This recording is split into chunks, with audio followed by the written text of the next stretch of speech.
Unit 8, Part A, Activity 3A.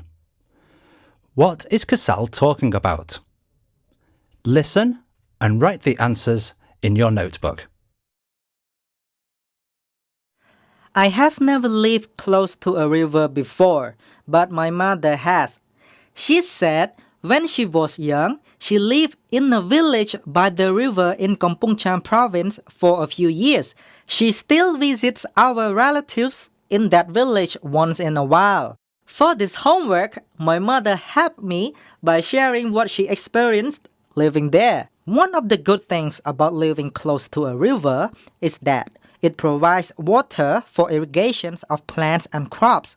A lot of water is needed for them to grow well.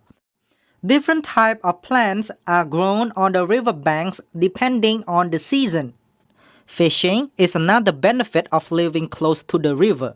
People can fish to make a living or to just feed their families. My mother told me that she remembered going on a fishing boat with my grandfather when they lived there. I think another great thing is you can go for a swim whenever you want, especially on hot sunny days. However, there are some disadvantages of living near the river as well. River banks can be flooded during rainy season, so people cannot grow anything. Sometimes the flood is so bad that some people need to leave their homes. In some places, the river is polluted by factories, big boats, or garbage, so people cannot really use the water for anything. In fact, it can cause them some health issues.